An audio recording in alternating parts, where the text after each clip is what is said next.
comienzo, como les comentaba, las primeras 2 partes del trimestre con algo, pues, como lo hemos estado viendo hasta ahora, pero la última parte me quise aventurar un poco a lo que sería la programación. Tuve mucho match con esta parte. Yo hace, bueno, ya casi 20 y tantos años estuve en la Escuela Superior de Computación. Me dieron álgebra lineal, ¿no? Análisis vectorial, programación, y pues de ahí comenzó como toda esta parte. Me fui a la maestría y luego ya aterricé en el doctorado en la visualización de información. Entonces, a mí me requería utilizar programas, por ejemplo, como un software que se llama Power BI para hacer visualización de datos, y requería algunas cosas de programación. Entonces comencé a trabajar un poco con esta parte. Y pues bueno, aterrizando un poco con esto, pues le quise entrar a esta parte, ¿no? Y comienzo con que, pues, lo que es la lógica de la programación, haciendo un match. Cabe resaltar que lo que hice el día de hoy, bueno, para trabajar lo que era la presentación de hoy y los otros 2 días que yo tengo, era buscar a mi público, y ustedes son mi público. Entonces no podía llegar de la misma manera que con los alumnos, tenía que hacer como un pequeño background de todo lo que podíamos ver de lo que era la programación, para poderlo hacer lo más rápido y lo más ameno posible, ¿no? Y lo menos confuso. De todas maneras, si hay alguna duda, me podrían preguntar. Y bueno, lo primero que hago con ellos es ponerle una cita. Esta es una cita anónima que decía que es una tarea fácil hacer las cosas complejas, pero es una tarea compleja hacer las cosas fáciles, ¿no? Entonces era con lo que comienzo lo que sería programación, ¿no? La parte específica de programación. Y pues primero comenzamos siempre con mis alumnos y les digo, bueno, ¿qué es la programación? Ahí comenzamos una serie de situaciones para saber de lo que se trata, ¿no? ¿Qué es lo que piensan? Y después añadimos algunas búsquedas en internet para saber qué es la programación con algunos autores. Y pues bueno, en un principio, pues la programación puede parecer pues intimidante, ¿no? Sin embargo, pues algo muy importante es que todos los lenguajes pues comparten los mismos principios, y es decir, que comparten la misma lógica. Entonces, desde ahí comienza esta parte. Y bueno, en general, pues lo que hago es tratar de hacer una reflexión sobre lo que es la programación. Primero, como bien lo saben, pues trabajo de 3 partes. Aquí lo hice específicamente para ustedes. Ahí ya en la clase, pues hago que los alumnos lleven algunos conceptos de autores, ¿no? También de Wikipedia. Y aquí yo le agregué algo muy importante, hablando de la inteligencia artificial, que era hablar del chat GPT, que es esta inteligencia artificial armada por la compañía de Elon Musk. Entonces, en la primera, pues nos dice que la programación en informática es este proceso por el cual una persona va a desarrollar un programa valiéndose de herramientas que le van a permitir escribir un código, ¿no? A través de varios lenguajes, y de otra que sea capaz de traducirlo a lo que se conoce como lenguaje máquina. Esto es con una definición de Wikipedia. Luego, pues ya nos vamos a lo que sería una definición de autor, ¿no? Del doctor Seranfir Antunes, un doctor en pedagogía de la Universidad de Barcelona, y él nos dice que programar es establecer una serie de actividades en un contexto y en un tiempo determinado para enseñar, pues, ciertos contenidos con la pretensión de conseguir algunos objetivos, ¿no? Esto es hablando de programación en general. Y luego, pues, hice lo que se está haciendo actualmente, preguntarle a la inteligencia artificial para ella qué es programación. Y bueno, pues dice que la programación es el proceso de escribir estas instrucciones o algoritmos que una computadora puede seguir para realizar una tarea específica. Estas instrucciones se escriben en lenguaje de programación, que son este conjunto de reglas y que tienen una sintaxis que me van a permitir pues comunicarme con lo que sería la máquina, con una computadora, de manera que podamos entendernos y esta máquina me pueda hacer, pues, ejecutar algunas funciones, ¿no? Si nos ponemos a ver, pues, el primero, si yo le pregunto de programación, me habla sobre informática. En el segundo habla sobre programar en un sentido amplio, y en el tercero, pues sí habla sobre programación específicamente, pues, para lo que trabaja la computación, ¿no? La informática. Yo lo que hago con ellos es, ¿por qué les pongo a House ahí? Porque luego lo que hago con ellos es utilizar el método socrático, ¿no? Este método dialéctica, para pues indagar sobre la búsqueda de nuevas ideas. Entonces vamos haciendo algunos conceptos, vamos sacando hasta llegar a algo más adelante, que sería pues la programación. Esta es una definición hecha por alumnos y dice: programar es solucionar problemas reales mediante la abstracción de diferentes agentes, entidades o elementos que van a actuar en el planteamiento del problema. Esto utilizando un conjunto de instrucciones para decirle a una computadora cómo es que vas a realizar una tarea. Entonces es como vamos empezando lo que es programación. Hasta aquí, ¿hay alguna pregunta, alguna duda?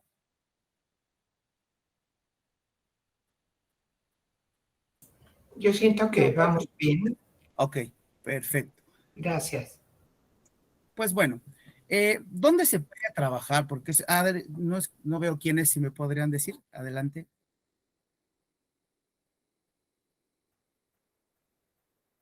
Pablo dice que todo bien.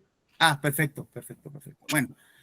Bueno, yo les pregunto, pues, luego, ¿dónde podemos empezar a trabajar en la programación? Bueno, pues generalmente yo lo que les explico a los alumnos es que aprendemos a programar porque actualmente ya estamos pues inmersos en un grupo colaborativo, estamos en un grupo de interacción con más herramientas, con muchas más personas y pues empezamos a ver que tenemos ramas de programación como lo que es la web, como lo que es la telefonía móvil, las aplicaciones, aplicaciones en escritorio para videojuegos, realidad virtual, realidad aumentada, inteligencia artificial, que es machine learning, y lo que es la seguridad informática, ¿no? Es donde podríamos estar inmersos un poco lo que es la programación.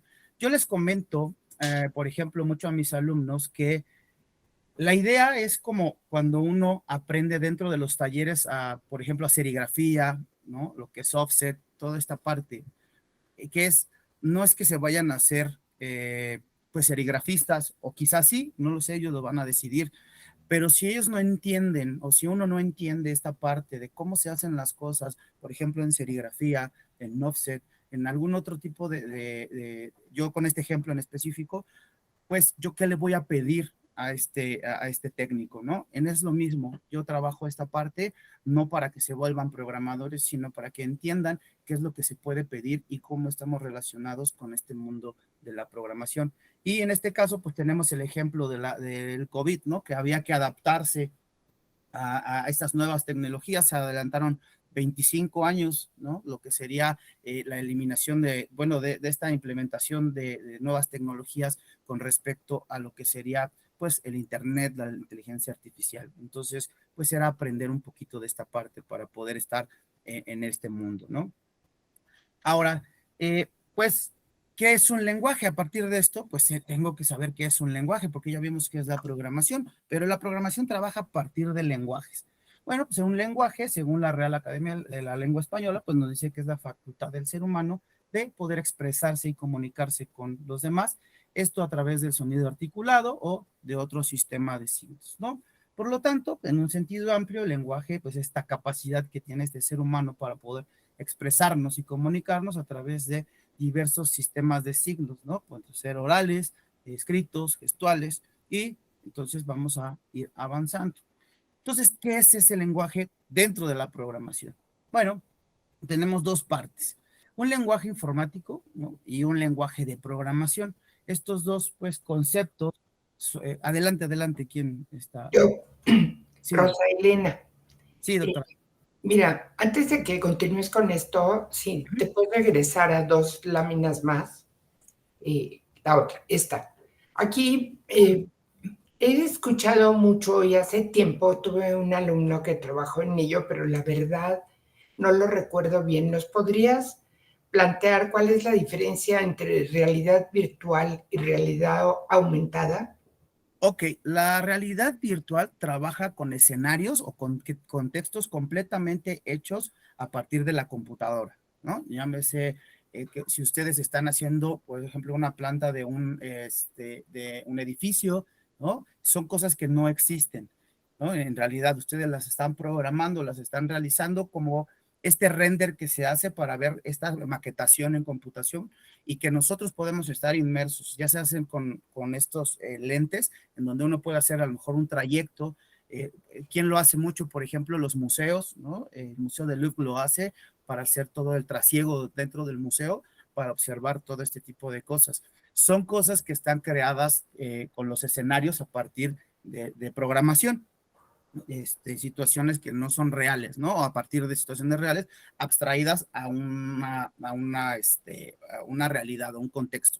¿Y qué es la realidad aumentada? Pues si nosotros observamos, podemos tener en algún lugar específico que es real, o sea, podemos observar con el teléfono un lugar en específico y mediante la aplicación, alguna aplicación que tenga este teléfono, por eso es la importancia de muchos de los teléfonos inteligentes actualmente, es que podemos crear no nada más pedacitos de escenario, sino a lo mejor personajes que están inmersos en esta realidad que observamos. Había un juego que se hizo muy famoso hace unos 5 o 6 años, yo creo que un poco más, que se llamaba Pokémon Go, que la gente iba caminando por la calle todo el tiempo viendo su celular, que casi siempre chocaba. Era un fenómeno mundial porque la gente estaba tratando de cazar Pokémon, estas figuritas pequeñas, ¿no? Sí, sí, Y sí. lo que hacían era que tú veías uno veía un contexto, ¿no? Por ejemplo, un parque, yo estoy en un parque y lo observaba con mi teléfono y se aumentaba o se agregaba mediante una aplicación, mediante una inteligencia, un personaje y lo podía ver y pareciera que estaba enfrente de mí, ¿no? Lo veía a través del teléfono. Entonces, la diferencia es que en una se crea el contexto completo y en otra nada más se crean algunas situaciones dentro del contexto, se aumenta algo más a lo que es la realidad. Pero se aumenta entonces porque aparece un nuevo personaje, no porque se haga más grande. Exactamente. Se agrega algo más a la realidad que nosotros observamos, a la realidad física. Ok. Y luego comparas la inteligencia artificial con el machine learning. ¿Entendí así? Porque... Sí, la otra parte es, podemos entrar en lo que sería la inteligencia artificial. Básicamente, mucho de lo que se aprende con esta parte de la inteligencia artificial y el machine learning es que los sistemas, mediante los algoritmos, aprenden de nosotros, aprenden todo de nosotros. Había una situación que nosotros observábamos normalmente, que yo la expongo mucho, que era como nosotros podíamos ver que esta aplicación que se llama Google Fotos era gratuita para todos, nadie la paga, lo que paga uno es el espacio, ¿no? Pero la Google Fotos es gratuito. Y decíamos, ¿por qué es gratis? En realidad no es gratis, nosotros le estamos obsequiando información. Entonces, el machine learning y la inteligencia artificial aprenden mediante este tipo de inteligencia, mediante este tipo de algoritmos, a cómo son las personas. Lo que está captando datos que van a ir personalizando muchas cosas, al grado de que, por ejemplo, Google Fotos tiene la capacidad de poder darle, por ejemplo, nombrar a una mascota incluso de espaldas. O sea, se puede dar esa oportunidad, dándole nosotros esta información. Sí, adelante, no sé. Es Ángel Navarro. Hola, oye, ¿puedo compartir mi pantalla para unos ejemplos de la realidad aumentada? Sí, sí, adelante. Déjeme. Pero tienes que dejar de compartir tu Oscar, por favor. Sí, voy a dejar de compartir. No, déjalo subir así, sí, creo que sí abrió, no sé. Dejo de compartir y que comparta el maestro si quiere. Adelante. Bienvenida, Dulce, ya te vi por ahí. O sea, por ejemplo, aquí hay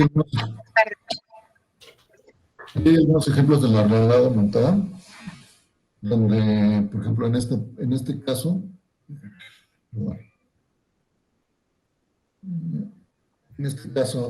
digamos que realmente lo que estamos viendo es como chocolate, un dulce, pero con la ayuda del celular vemos más publicidad o ya de una forma diferente los logotipos, en este caso. Ok. Luego más adelante tenemos este cupcake, que en realidad no está en el plato. En el espacio físico no se encuentra, pero el espacio virtual se aumenta, se agrega. Luego, en arquitectura, nos da una mejor idea de cómo estaría el espacio, y no nada más en un plano como se ve atrás. Igual aquí en realidad no existen estos muebles, solamente está el espacio, pero podemos como tener la idea de cómo quedaría nuestro mueble en este caso, ¿no? Muy bien. Y Pues así claro. o sea, hay muchos ejemplos. O sea, por ejemplo, en el Museo del Mamut, el que está en el iPhone, hay algunos dinosaurios donde con la aplicación podemos obtener más información acerca del animales, la información que se requiera, ¿no? O sea, para eso es la realidad aumentada, para obtener mayor información de lo que aparentemente está o físicamente realmente está. Perfecto. Ya me quedó muy claro, sí, porque muchas personas confunden y creen que la realidad aumentada es hacerlo más grande, no, No, no poner algo adicional para que el concepto quede claro. Muchas gracias, Oscar. Y aprovechando que pedí la palabra, te diría que cuando hablas de la siguiente lámina, que nos hablaste de la que te pedí, en la siguiente hablaste del lenguaje, aquí justo. En este punto, yo considero que podríamos aprovechar para decirles, ya tenemos una idea de cómo manejar el lenguaje a través de los pasos que hemos seguido con el concepto, con el juicio y con el razonamiento. Y a partir de ahí, ahora vamos a presentarles el lenguaje de programación. ¿Parece? exactamente, sí, lo que se hace es que ya tenemos un sistema de signos, ¿no? Lo que es lo que se utiliza, nosotros bien articulados de manera sintáctica, lo que nosotros hacemos en este caso en específico es hablar sobre signos y sintaxis para una programación, ¿no? Para poder hablar, pero con Perfecto. una computadora. Muy bien, muchas gracias. Ok, pues bueno, entonces tenemos lo que les comentaba, tenemos lo que es un lenguaje informático versus un lenguaje de programación. En un lenguaje informático en general, pues se refiere a cualquier sistema de comunicación o conjunto de reglas que se van a utilizar para que nosotros podamos transmitir esa información. ¿A quién? A una computadora, ¿vale? O que se trabaje un lenguaje entre computadoras, que también es posible, ¿no? En este caso puede incluir no solo lenguajes de programación, es decir, el lenguaje de programación está inmerso dentro de los lenguajes informáticos. Y por otro lado, pues un lenguaje de programación, pues es ahora sí un subconjunto específico de algún tipo de lenguajes informáticos que están diseñados, ¿no? Para que los programadores escriban o se puedan comunicar con estas computadoras, ¿no? De alguna manera, eso es lo que se pretende. ¿Qué es lo que tenemos? Pues aquí lo podemos observar, ¿no? La principal diferencia entre lo que es un lenguaje informático y un lenguaje de programación radica, pues, que el lenguaje informático es un término mucho más amplio, ¿no? Y este abarca, pues, todos estos sistemas de comunicación que se van a utilizar dentro de la informática y aquí incluye lo que serían los lenguajes de programación. Y un lenguaje de programación es solo un tipo específico de lenguaje informático que está diseñado para que un programador escriba instrucciones, ¿no? Es decir, todos los lenguajes de programación son lenguajes informáticos, pero no todos los lenguajes informáticos son lenguajes de programación. No sé si queda un poquito claro. Para mí sí, yo lo manejaría como que un conjunto incluya a otro. Exactamente, yo los coloco aquí como una teoría de conjuntos, donde yo tengo lenguajes de consulta, lenguajes de programación, lenguaje de etiquetado y otro tipo de lenguajes, y todos están dentro de un universo que se llama lenguaje informático. Bien. Bueno, pues aquí dentro de esto, pues yo tengo pues algún tipo de situaciones que tiene que ver con este lenguaje informático y lenguaje de programación. Por ejemplo, nosotros tenemos pues algún tipo de lenguaje que es para lo que sería estas computadoras que eran en principio computadoras analógicas y que se utilizaban mucho con lo que era el encendido y el apagado, ¿no? Y ahí se le utilizan, pues básicamente instrucciones numéricas que utilizan, pues básicamente códigos, es decir, números, y de ahí tenemos solamente dos símbolos, el 0 y el 1, ¿no? Que es con lo que se comunicaba las computadoras analógicas. El 0 era que estuviera apagado, que no haya paso de energía, y el 1 que era el paso de energía. De ahí comienza exactamente el 0 y 1. De hecho, pues muchos de los cualquier encendido, botón de encendido, tiene la rayita bueno, tiene el circulito con el 1, ¿no? Que son ceros y unos, en donde aplica lo que sería cuál está apagado y cuál está prendido, ¿no? Aplicando esto a la parte digital, pues la computadora ya se comunica con estos ceros y unos todo el tiempo, que es el lenguaje, pues, más básico que se tiene para comunicarse con la computadora. Y pues algo característico de los lenguajes de programación es que pues estos todos tienen que ser capaces de ejecutar algo que es un algoritmo, ¿no? Aquí tenemos la diferencia que, bueno, como tengo un lenguaje informático del cual viene un lenguaje como sería un lenguaje de etiquetado, que sería como HTML, con lo que serían las bases de lo que es la construcción de un sitio web o una aplicación, y un lenguaje de programación que es propiamente pues códigos específicos de un programador para mandar instrucciones. Existen muchos tipos de lenguajes, ¿no? Y clasificación de estos, por ende, pues existen pues muchos lenguajes de programación. Primero, pues tengo lenguajes de programación de bajo nivel, de alto nivel, que son interpretados, compilados, orientados a objetos, que son imperativos, declarativos y funcionales. Y vamos a ver algunos, no vamos a ver todos, vamos a tocar algunos. Algo que es importante ver es que todos los lenguajes están hechos para que el ser humano los entienda, ¿no? ¿Por qué? Porque nosotros no somos capaces de hablar este lenguaje máquina, ¿no? Es decir, no podemos estar traduciendo todo por ceros y unos, ¿no? A lo mejor nos da la capacidad mental para ese tipo de cosas. Y en este orden de ideas, pues todos los lenguajes tienen que transformarse a lo que sería este lenguaje máquina, perdón. Pero pues la computadora pues tampoco entiende, ¿no? Lo que son los lenguajes de programación, no entiende JavaScript, no entiende PHP, es decir, la computadora tiene que transformar este lenguaje, ¿no? Este tipo de lenguajes como el C, como Java, como Python, como estos tipos, lo tiene que transformar al lenguaje máquina para poder entenderlo. Y de ahí vienen pues diferentes clasificaciones. En este caso pues tenemos lenguajes compilados, interpretados, ¿no? Y lenguajes que son intermedios. Todo este background que yo les estoy dando es para poder poner en contexto lo que yo doy, ¿no? Lo trato de hacer de manera pues muy rápida. ¿Qué es el lenguaje compilado? Este es para entender cómo funciona mi máquina, cómo funciona y cómo es que yo me comunico. Esto significa que primero se transforma al lenguaje máquina y luego lo mandamos a una aplicación, a un software, ¿no? En este caso, pues el programador lo va a desarrollar, lo va a escribir en su computadora, de ahí pues se va a compilar o se va a transformar y se va a crear un paquete, ¿no? En un código máquina, y ese código pues ya lo podemos colocar dentro de una computadora, ¿no? Y eso ya se va a poder ejecutar. ¿De dónde lo podría observar? Por ejemplo, ¿qué tipo de aplicaciones son? Como las que bajamos del Play Store, como todas estas software que usamos para diseño.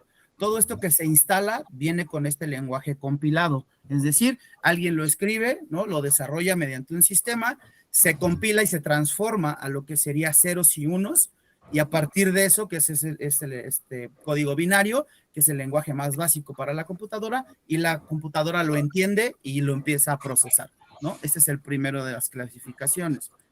Luego tenemos algo que es un lenguaje interpretado. Esto significa que pues se convierte en lenguaje máquina en tiempo de ejecución. ¿Quién lo hace esta parte? Aquí ya no hay un compilador, ya no hay un paso intermedio. Aquí es directamente un software lo hace. En este caso, ¿quién lo está haciendo? Lo hace, por ejemplo, Google, ¿no? Con el Chrome. Cuando nosotros hacemos una página web, una aplicación y la cargamos en Google, automáticamente lo va a ejecutar, lo trabaja en tiempo real. ¿Cuáles son las ventajas? Es que el programador no tiene que compilarlo previamente, ¿no? No necesita generar ese paquete que se transforme, ¿no? Solo hace su código, lo envía y automáticamente, por ejemplo, en este caso, el navegador lo interpreta y lo transforma, ¿no? La desventaja es que, pues, se está interpretando en tiempo real, entonces se hace más lento, depende de muchas otras cosas. Por ejemplo, yo creo que les ha pasado mucho la parte del internet, que está muy lento. Entonces, para interpretarlo se tarda más, dependiendo mi conexión, dependiendo la potencia de mi máquina, etcétera, ¿no? La versión de por ejemplo, en este caso del Chrome que yo tenga, lo hace cualquier navegador, esta es la manera en la que lo trabaja, ¿no? Luego tenemos el tercero, que sería pues el lenguaje intermedio. En este caso, pues son compilados a través de dos formas, ¿no? Aquí lo que funciona es que hay un paso intermedio. Primero se trabaja por medio del programador, se compila y se manda a algo llamado bytecode, ¿no? Que es un intérprete, vamos a llamarlo así, y ese intérprete ya lo manda a la máquina. Es un poquito más largo, pero si nos ponemos a ponerlo, bueno, si lo colocamos como un ejemplo, son estas máquinas virtuales. No sé si ustedes han visto que mucha gente de repente utiliza solamente Windows, ¿no? Y de repente tiene que bajar una máquina virtual para poderle, a una Mac le tiene que instalar Windows. ¿Cómo le hacen? Lo hace mediante una máquina virtual, es decir, que hace una compilación, lo interpreta y luego lo empieza a trabajar. Entonces, estas máquinas virtuales son los que trabajan. ¿Quién la tiene? Pues, por ejemplo, Java, ¿no? Tiene una máquina virtual para trabajar lo que sería Windows, Mac o Linux, ¿no? Entonces, de eso se trata este lenguaje intermedio. Luego de esta parte, pues tenemos algo que tenemos que observar dentro de esto, que sería una clasificación del lenguaje tipado o no tipado. Es muy importante porque esto tiene que ver mucho con los datos, cómo se trabajan los datos. Los lenguajes tipados que se llaman estáticos y los lenguajes no tipados que son dinámicos, ¿no? Aquí, pues, la programación sabemos que consiste en números, ¿no? En operaciones, en datos. Operar con estos números, ¿no? Con texto, ¿no? Con condicionales. Y con algunas pocas de estas operaciones o con millones de estas, pues va a depender qué tan complejo sea pues nuestro proyecto, ¿no? Si vamos a desarrollar, por ejemplo, una aplicación, pero los datos no son todos iguales, pueden sumar dos números, pero no un número y un texto, ¿no? Son diferentes. Entonces, esto introduce este concepto de lo que es tipado, ¿no? Y no tipado a la programación. ¿Qué es tipado? Bueno, son lenguajes que nos van a permitir o que nos van a exigir que declaremos una variable, ¿no? Que tengamos que colocar una variable. ¿Qué es decir? Que yo le ponga que una variable es un entero o que es un número o que es una cadena de caracteres, ¿no? Eso es lo que generalmente lo hace el lenguaje tipado, que yo le tenga que decir qué es lo que tiene que hacer, de qué tipo de datos son. Y el no tipado o dinámico, pues son lenguajes donde no se declara una variable y cuando nosotros le asignamos, por ejemplo, un valor, automáticamente esta variable muta y se va a adaptar según el valor que se le esté asignando, ¿no? Esto va a depender mucho de cada tipo de lenguaje, ¿no? Y esto tiene que ver un poco con lo que es el espacio que ocupa esta variable o estos datos en memoria, ¿no? Es muy importante poderlo tomar en cuenta. No sé si hasta aquí vamos bien. Sí, Oscar, tenemos que revisar muchas cosas y... Yo esto lo puse en pero está muy claro, te agradecemos mucho. Perfecto. Pues bueno, otra de las características de los lenguajes en programación es lo que les comentaba, lenguaje de alto y de bajo nivel. De alto nivel es el lenguaje que puede entender el ser humano, ¿no? Todos los lenguajes que aparecen de programación son los que el humano puede entender, dependiendo de la sintaxis y lo que sea, pero nosotros los entendemos. Y el lenguaje de bajo nivel es el lenguaje máquina, es el que entiende solamente el procesador, ¿no? Se transforma y lo coloca en ceros y unos. El lenguaje máquina no entiende el lenguaje de alto nivel, hay que transformarlo a través de lo que ya habíamos visto anteriormente.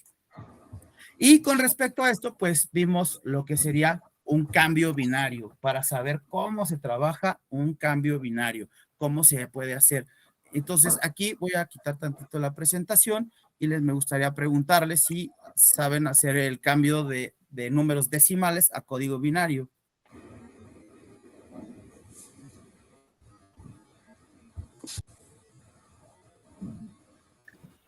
No, yo no.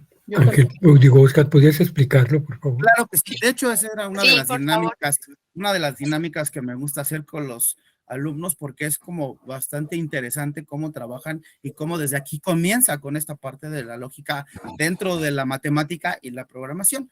Pues bueno, vamos a comenzar con algo. Voy a abrir algo que se llama Jamboard, ¿no? Déjenme un segundo. Oscar, levantó la mano Ángel. No sé si todavía quiera comentar algo, Ángel. No, más bien era que estaba de acuerdo con eso. Ah, ok. Gracias. Perfecto. Bueno, yo aquí lo que les comentaba era, esto lo vamos a utilizar un poco nosotros todos, ¿no? Que va a ser abrir nuestra unidad de Google Drive. Y del lado izquierdo, si lo quieren hacer para que me lo vayan siguiendo, hay algo que se llama, hay un símbolo de más que dice nuevo.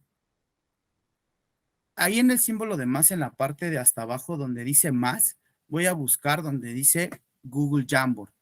Nosotros bueno, en este curso rápido, en estas aplicaciones rápidas, vamos a utilizar esta parte que dice Google Collaboratory y el Google Jamboard. Entonces, ahorita le voy a dar clic al Google Jamboard. ¿Se ve mi pantalla? Sí, Sí. Sí, se ve. Perfecto. Pues bueno, vamos a trabajar con lo que sería el Google Jamboard. Vamos, quito esto para que no se pueda, para que no se tarde mucho en explicar. Bueno, voy a agarrar lo que será mi pluma y voy a tener que, pues cualquier número normal, ¿no? Natural, lo voy a tener como el 24, ¿sale? Lo voy a dibujar un poco, está un poco feo, pero no importa. Ese lo voy a transformar a este código binario que les comentaba, a ceros y unos, como lo cambiaría la máquina normalmente. Ahora, siempre en programación, cuando se utiliza, nosotros le ponemos en la parte de abajo un subíndice 10, que significa que está en decimales, ¿no? Que lo estamos trabajando en decimales y lo que estoy cambiando es a código binario. Hay varias formas de trabajarlo. En realidad hay dos específicas, perdón. Hay dos muy específicas, pero voy a enseñar una que es para lo más sencillo para mí, que con lo que yo lo entendí, para poderlo llevar a la programación, porque este código binario que vamos a hacer en la transformación, lo vamos a llevar a cabo en un código de Python, ¿no? En un código de lenguaje de programación para que ustedes lo puedan realizar. Pues bueno, tengo mi 24, ¿sale? Entonces voy a tener mi 24 y generalmente lo voy a empezar a trabajar de esta manera y voy a tener siempre una división. ¿Vale? Voy a tener mi división y esa división la voy a hacer ¿entre cuánto? Entre 2. ¿Por qué entre 2? Porque es un código binario al que lo voy a pasar. ¿Cuántos dígitos tiene? Tiene solamente 2. Tiene ceros y unos. Entonces lo voy a transformar, lo voy a dividir siempre entre 2. ¿Vale? Pues ya lo tengo de esta manera.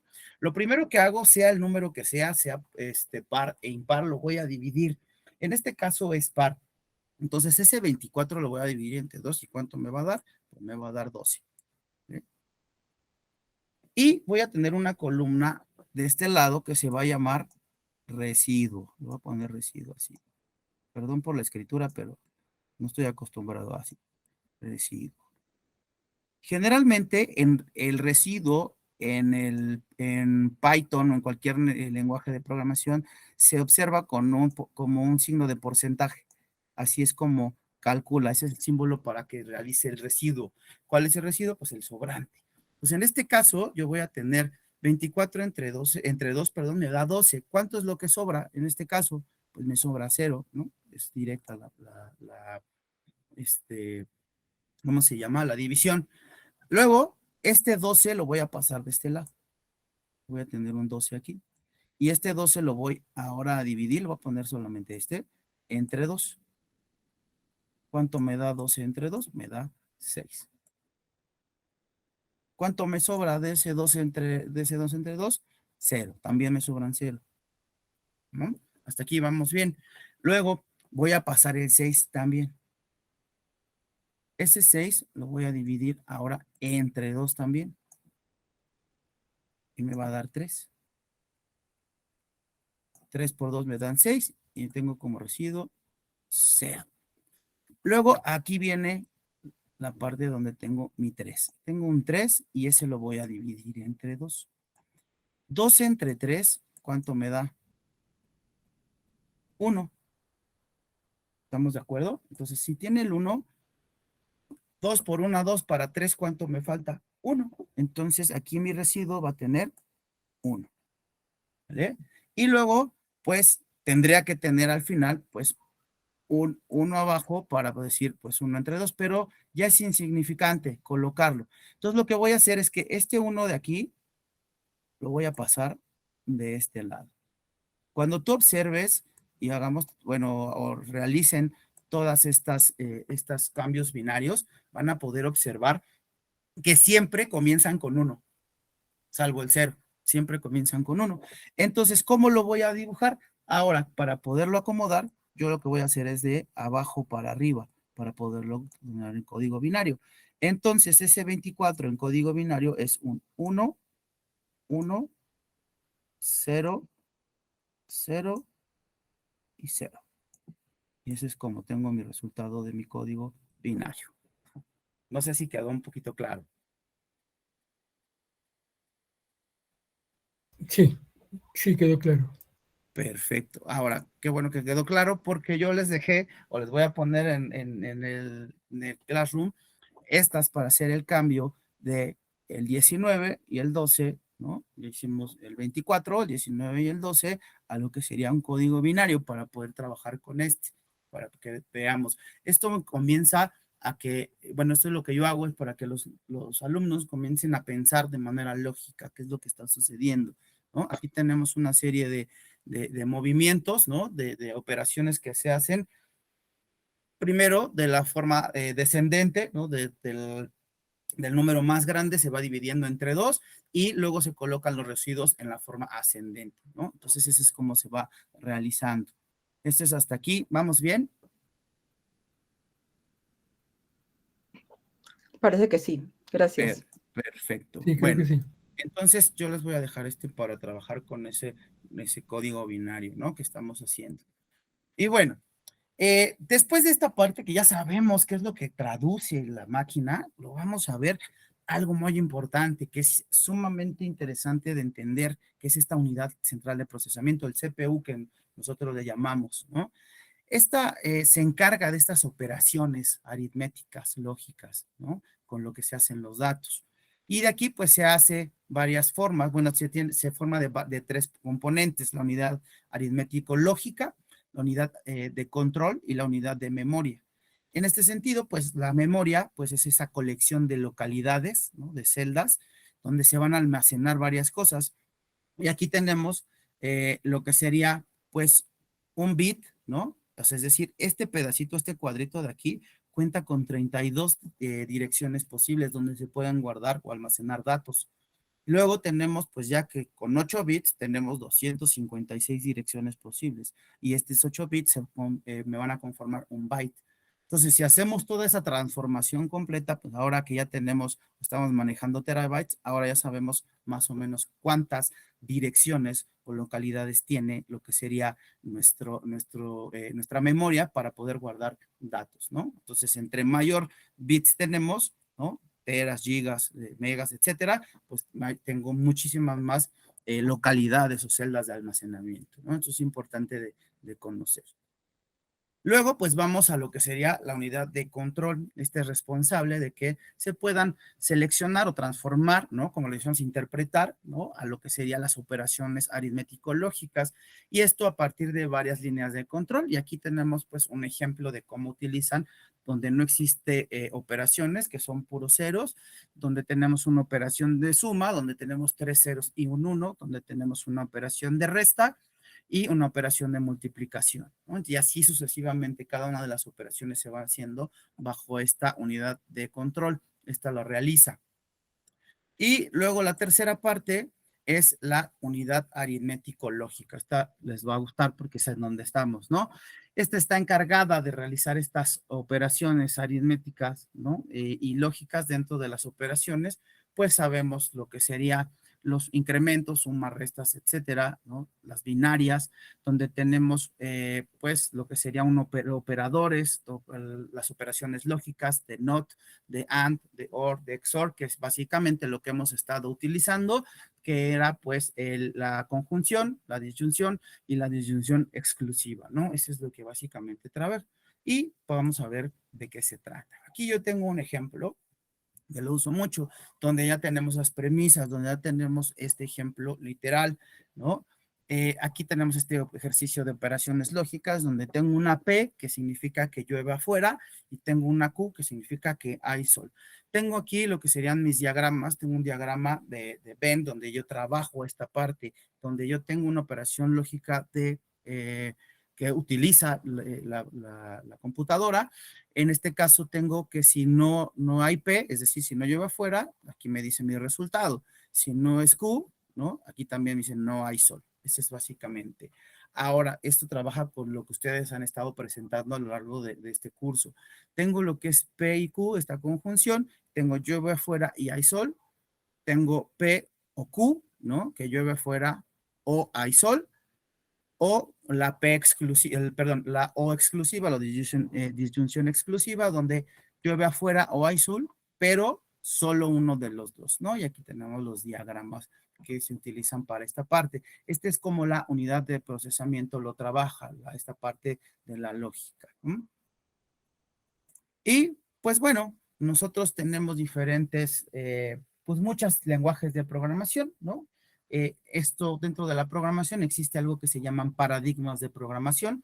No vamos a entrar mucho en detalle con este concepto, ¿no? Porque se llevaría mucho tiempo, pero un paradigma de programación es una manera, es un estilo de desarrollo de programas, es decir, un modelo para poder resolver problemas, evidentemente de computación, que no necesariamente representa un modelo único, ¿no? Que deba ser respetado hasta que aparezca otro, como lo sería un paradigma, ¿no? Sino en este caso pueden pues coexistir en armonía varios paradigmas porque son estilos, ¿no? Entonces aquí tenemos pues varias cosas y tenemos paradigmas estructurales, ¿no? Que es el que vamos a ver, todos los demás los dejo de lado, pero para que sepan que existe. Estructurales, que es con el que se supone o en el que nos dicen los expertos que es con el que deberíamos empezar. Si yo les comentara con este lenguaje de programación de C, que es un paradigma estructural, es con el que se comienzan las clases en la Escuela Superior de Computación, igual que en la vocacional 9, con la Juan de Dios Batis, que también está perfilada a la informática, se presenta siempre con el lenguaje estructural, este tipo de paradigmas, porque son secuenciales, porque van llevando una línea. Pero también hay paradigmas orientados a objetos, orientados a eventos, declarativos, ¿no? Programación funcional, que pues se pueden observar en otra ocasión, ¿no? Y pues, ¿qué es el paradigma imperativo? Déjenme un segundo. Ya. ¿Qué es el paradigma imperativo? Pues los programas, es aquel que se compone de programas que componen muchos conjuntos de sentencias que van cambiando su estado, es decir, aquí me va a describir qué se debe de hacer y cómo se debe de hacer, ¿no? El cómo y el qué es lo que se va a hacer. Como les comentaba, pues según los expertos, este es el que se debe de comenzar. ¿Por qué? Porque desarrolla la lógica de la programación, el entendimiento de una estructura, el cómo funciona nuestro sistema. Aquí es donde pues se explica lo que son las variables, las constantes, las condicionales, los ciclos, porque todos los lenguajes o todos los paradigmas coinciden con este tipo de paradigma, con este tipo de situaciones, ¿no? Y aquí lo que tenemos pues son un conjunto de instrucciones que se van realizando línea por línea hasta que llegamos a un punto específico, ¿no? Aquí algo importante que quiero que sepan es que este paradigma no es muy eficiente porque pues es muy largo, ¿no? Tiene muchas líneas y que se manejan para poder manejar un programa. Si yo tengo un error en alguno, pues es revisar línea por línea, ¿no? Para saber dónde está ese error. Pero este es el importante para poder empezar a desarrollar la lógica en el conocimiento de ciclos, iteraciones, etcétera. ¿Cómo lo puedo explicar? Bueno, vamos a ver cómo podemos preparar un desayuno americano. Pues bueno, yo tengo un problema que es cómo preparar un desayuno americano y pues primero tengo que llevarlo paso a paso. Es decir, para organizar un plato caliente, pues se recomienda comenzar por los hot cakes y se dice, en una licuadora hay que mezclar un huevo, la leche y el azúcar y para tratar de homogeneizar, añadir la mantequilla, licuar, agregar un poco de harina, ¿no? Sin dejar de remover hasta conseguir una mezcla homogénea. En un sartén caliente agregar una cucharadita de mantequilla, colocar una porción de la mezcla de lo que es el cucharón y dejar cocinar hasta que aparezcan burbujas en la superficie, darle la vuelta y dorar por el otro lado, ¿no? Hay que repetir hasta que la mezcla se haya gastado y poder guardar, ¿no? Luego, pues seguimos con el siguiente paso, poner a calentar un sartén. Una vez que esté bien caliente, agregar lo que son las tiras de tocino, cocinar hasta dorar por ambos lados, ¿no? Su textura debe ser crujiente. Finalmente, en otro sartén, Vamos a calentar con un chorrito de aceite, batir los huevos a mano, agregar una pizca de sal, pimienta y vaciar en el sartén. Revolver constantemente hasta que los huevos estén un poco cuajados, pero que no estén demasiado secos. Y para servir en un plato, agregar el huevo revuelto, el tocino y los panqueques, ¿no? Bueno, los hotcakes en forma de torre. Estos últimos pueden ir bañados con miel, mermelada, etcétera. ¿Qué es lo que estoy haciendo? Explicar detalladamente un proceso, ¿no? Cómo se vería esta parte. Esto es cómo se vería un algoritmo. Y aquí lo puedo ver que este algoritmo lo podemos trasladar a algo muy importante dentro de la programación, que son los diagramas de flujo, ¿no? Estos diagramas de flujo no nada más me sirven para programación. Por ejemplo, yo ahorita que estoy dando diseño de interfaz, yo utilizo los diagramas de flujo para que veamos cómo el usuario utiliza, ¿no? Por ejemplo, un sistema, cómo utiliza algún artefacto de diseño, ¿no? Entonces, esto es muy importante, es donde los alumnos más se tardan para realizar. Y este básicamente, pues es este diagrama que describe un proceso, ¿no? Un sistema informático paso a paso. Y aquí tenemos lo que vimos con el sartén, bueno, con el desayuno americano, lo vemos desarrollado aquí. Tenemos un inicio, ¿no? Este diagrama ya tiene con, pues, simbología específica, perdón, en donde yo tengo pues un inicio, tengo acciones como tomar un sartén, poner el sartén, añadir sartén, y aquí tengo algo que es una condicional. ¿Es suficiente sartén? Sí o no. Si me dice que no, se regresa para echarle más y nuevamente me vuelve a preguntar. Si dice que sí, avanza, ¿no? Eso es lo que está haciendo. Realiza otra acción, ¿no? Esperar a que se caliente y me dice, ¿está caliente? Sí o no. Si no, pues hay que esperar un poco más, y si dice que sí, hay que romper esos huevos, echarle el aceite, freírlo, y queremos que el huevo esté frito, sí o no, nuevamente vuelve a avanzar, ya con esa condicional de sí, y retirar la sartén del fuego, apagar el fuego, extraer el fuego y poner el plato ponerlo todo en un plato y llegar al final, ¿no? Entonces vimos cómo trasladamos de algo que es un algoritmo a un diagrama de flujo, ¿no? Más adelante lo vamos a poder observar ya en un programa, cómo lo puedo realizar. ¿Cuáles son las ventajas de utilizar este, pues, paradigma? Como les comentaba, pues que es muy fácil de leer, fácil de aprender, ¿no? En cuanto a los procedimientos, es muy importante para aprender flujo, para aprender lo que son ciclos, toda esta parte. Es muy comprensible y se puede tener en cuenta características de, pues, aplicaciones, ¿no? Como por ejemplo, para poder darle acceso o no a una persona a un sitio, ¿no? Por ejemplo, al banco, etcétera. Desventajas, pues que es muy largo. Ahorita, al rato, bueno, cuando lleguemos a esa parte les voy a enseñar qué tan largo. Hay mucho riesgo durante lo que es la edición, porque de ser tan largo, si no tengo apuntes, si no tengo algún tipo pues, especificaciones de parte del programador, me puedo perder, y pues la optimización, ¿no? Es muy complicada, ¿no? Y pues esto lo vamos a ver en un momento para que lo puedan observar. Déjenme se los muestro para que vean qué tan largo es. Este ejercicio yo se los hice a mis alumnos. Un segundo. No, aquí no es. Aquí está. Expo Python. Y lo tengo en este que se llama calculadora de ISR. Esto lo hicieron en lo que es lo que hicieron conmigo en programación, ¿no? Este sí es específicamente para programación, y lo que genera esto es una calculadora de ISR por tiempo. Entonces, déjenme rápido, no me tardo nada, un segundo nomás para que lo puedan observar. Creo que aquí está Expo. Ok, calculadora de ISR. Voy a abrirlo. Lo que quiero que observen es que este tipo de programación está bastante larga. Es importante para aprender, pero no es como muy factible para poder observar, pues llevarla a cabo por ser tan larga. Es como para comenzar. Pero observen cuántas líneas de código tienen. Estamos hablando de más de 7,773 líneas de código, ¿no? Eso es lo que yo les genero dentro de lo que es programación para diseñadores. Y lo que hago es que entiendan, ¿no?, esta parte de la lógica mediante esto. Y si yo lo corro, me dice capture el usuario, por ejemplo, voy a poner mi nombre y me va a decir bienvenido al sistema, ¿qué información quieres saber? Quiero saber que me calcule, ¿no?, lo que sería el ISR por semanas, quincenas, mes, toda esa información. Entonces yo le voy a decir que lo calcule por semana. ¿Cuántos salarios mínimos? Le voy a poner que 5 y me dice qué mes lo voy a utilizar. Voy a decir que el de febrero para poderlo observar. Y me dice, esta es la ganancia que tuviste en la primera semana, etcétera, etcétera. Todo esto se hace o lo realizo yo para que los alumnos, bueno, más bien lo hacen los alumnos, yo se los dejo para que ellos lo realicen. Y utilizan muchas sentencias condicionales.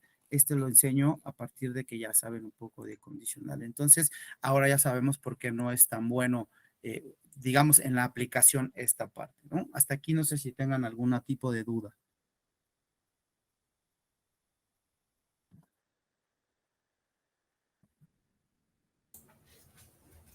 Yo estoy impresionada de tanta información, Oscar, Sí. pero todo va bien.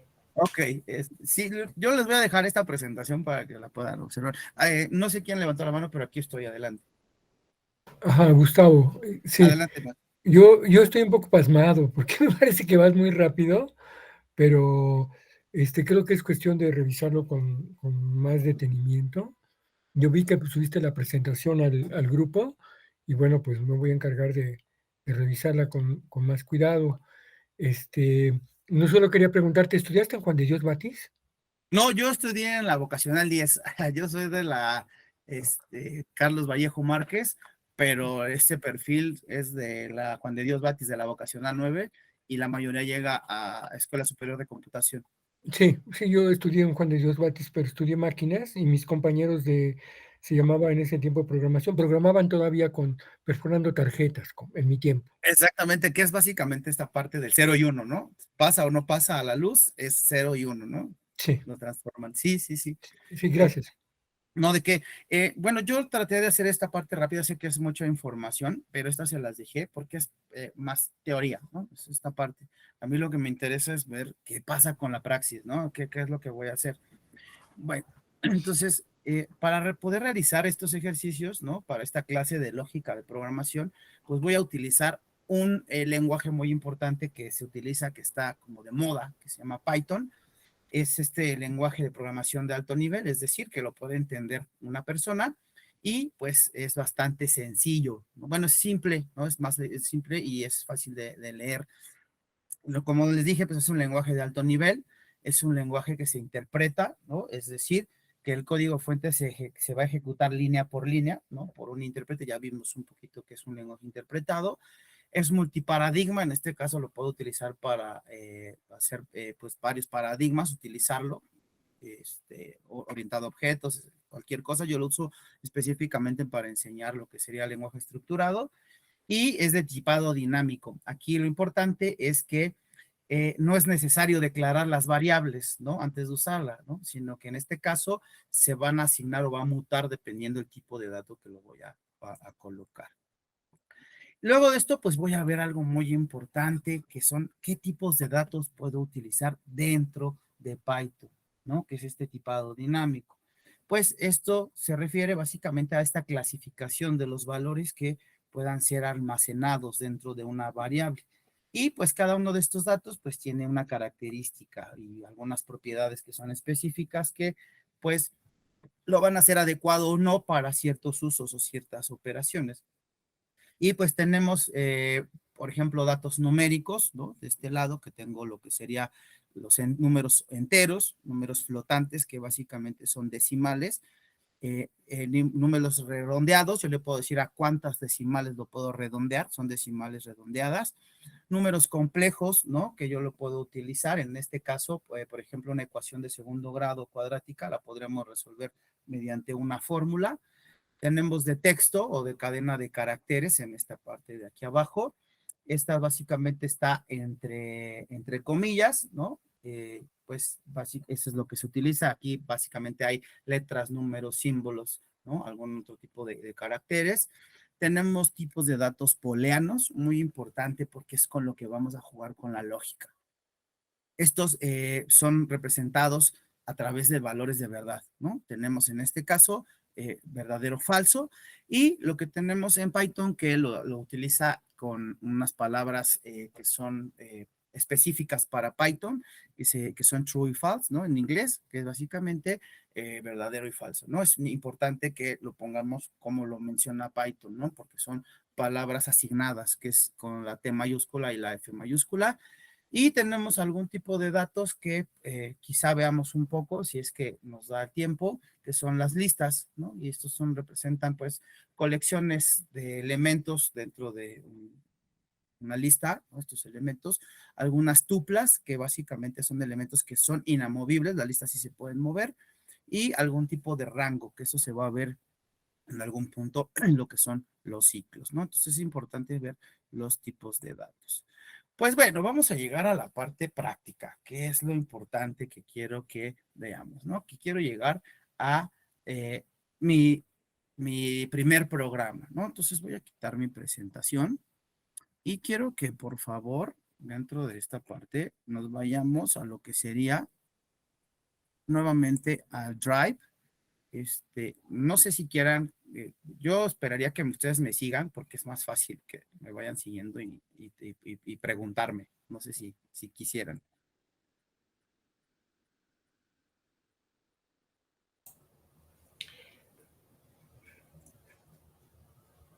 Yo lo digo porque es más fácil y así es que haciéndolo es más fácil y entendible. Bueno, yo te quiero preguntar sobre tiempos. Por eso quería tu teléfono, pero no sé, ¿esto lo puedes editar, Pablo? ¿Paulo?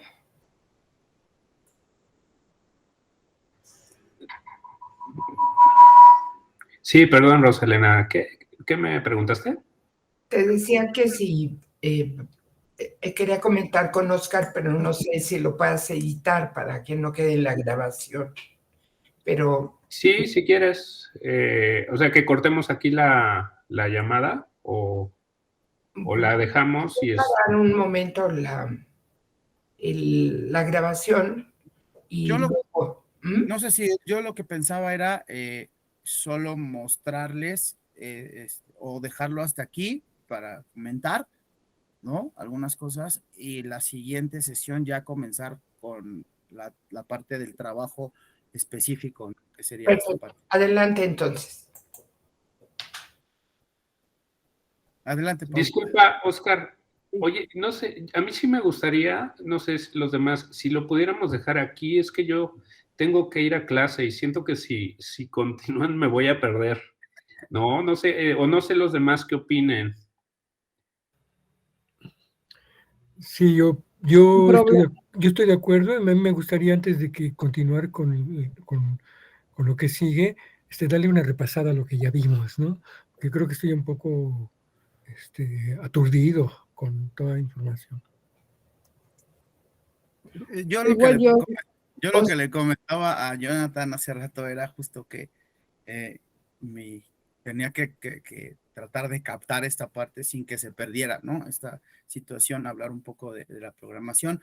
Sí era una parte teórica, para mí era muy necesaria entenderla, porque es como yo puedo platicar con mi computadora a través de estos sistemas de signos, ¿no? Y que hay algo, ¿no? Una parte que se va a traducir y poderla llevar a cabo. Lo único que sí me gustaría que pudiéramos ver rápido, nada más es cómo se utiliza, o más bien cómo abrir el collab, ¿no? El collaboratory de Drive, ¿no? Que es donde vamos a hacer estos ejercicios. Adelante, Dulce, perdón.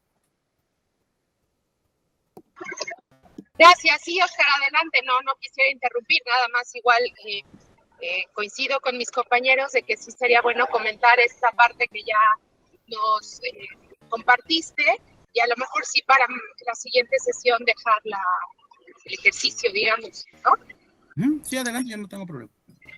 Sí, gracias. Maestro, también Ángel. Sí, yo creo que está bien la parte de la muestra, porque muchas veces la parte teórica no nos queda clara hasta que lo vemos Entonces, en el caso particular de la programación por obsolescencia es más fácil cuando lo veo, ya me queda el 20 de lo que quiso decir con cierto tipo de información teórica, Ujú. y entonces ya es mucho más fácil, ya es más entendible. Sí, adelante. Yo, de hecho, por ejemplo, le dejé hasta la parte teórica para que quede arriba. La otra parte sí la voy a subir, pero la voy a subir porque es una combinación que estoy haciendo entre la teoría y la práctica para que podamos entender, ¿no? Hacer esa conexión, ¿no? Pero sí es necesario, sí era necesario ver un poquito de esta parte teórica, de dónde viene, por qué los datos, que el CPU sí hace este tipo de situaciones, ¿no? De hacer diferentes operaciones. Entonces, sí, adelante, yo no tengo ningún problema. Nada más sí me gustaría mostrarles rápido, nada más para que no se pierda la parte de cómo utilizar o de dónde viene esta parte de dónde poder hacer estos programas. Mira, lo que pasa es que por eso te había cortado, porque a la hora de que vi tu presentación, ayer yo quería platicar contigo para ver cómo teníamos tiempos, por eso te dije esto al principio, de que de pronto perdí tu dato, no sé qué pasó, porque sí tengo tu teléfono, pero bueno, me preocupó un poco el tiempo, sobre todo porque quedamos en que íbamos a trabajar 1 hora y los otros 30 minutos eran para como ajustar tiempos, como generar dudas, que ahorita hay muchas, ¿por qué? Porque los que no dominamos esto, pues es un hecho que hay que revisar el material, porque no se aprende por ósmosis, sino si yo no reviso el material, como dice Gustavo, y no me adentro a él y lo capto, no puedo plantearlo. Y por eso fue que te cortamos por el tiempo, sobre todo esta de Pablo y no sé si alguien más, te has dado cuenta que se salen antes de que termine el tiempo, por eso, Sí, porque sí. generamos, entonces, tenemos la parte teórica, perfecto. La revisamos, la analizamos un poco, bueno, por lo menos eso voy a hacer yo, no sé los demás.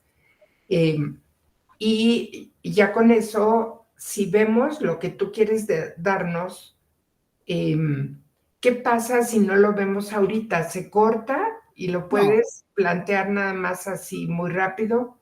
¿O mejor nos esperamos y la próxima sesión lo hacemos como tú digas? como ustedes me digan, yo lo único que era mostrarles cómo sale, de dónde van a utilizarlo, para que, es que viene del Drive, lo único es como sale el Jamboard, así como salió el Jamboard donde escribí, así mismo sale el Google Colaboratory donde vamos a hacer Ok. todas estas.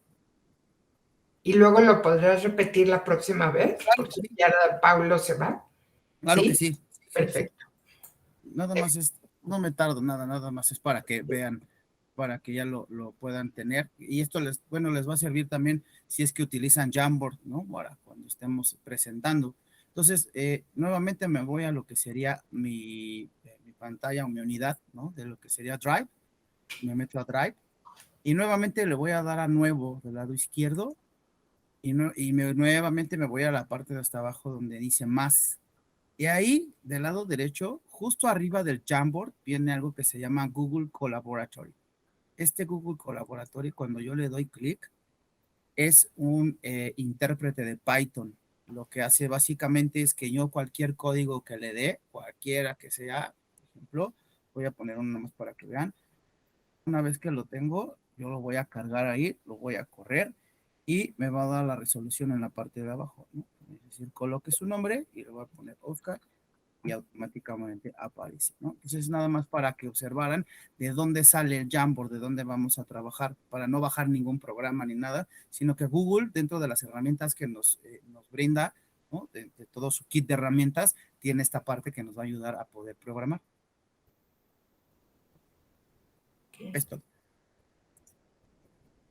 Mira. Adelante, maestro Gustavo. Sí, perdón, ya lo busqué ahorita, me metí al Drive y hice los pasos y tengo ya donde está el Jamboard, pero no tengo la opción que mencionas, No el viene la de Google. Collaboratory. Ok, No, voy a buscar la manera de que ustedes bajen la extensión de Collaboratory para que la ok. puedan utilizar y se los mando. Ok, sí, gracias. No, ¿de qué? Sí, a mí me pasa lo mismo que a Gustavo, tampoco me sale. Ah, ok. Entonces les mando la extensión para que ustedes la puedan. Oye, Gustavo, Tiene la mano la levantada. forma de sacar el collab es en la dirección del navegador, nada más pones collab, le das enter y te va a mandar a la parte del collab del Google.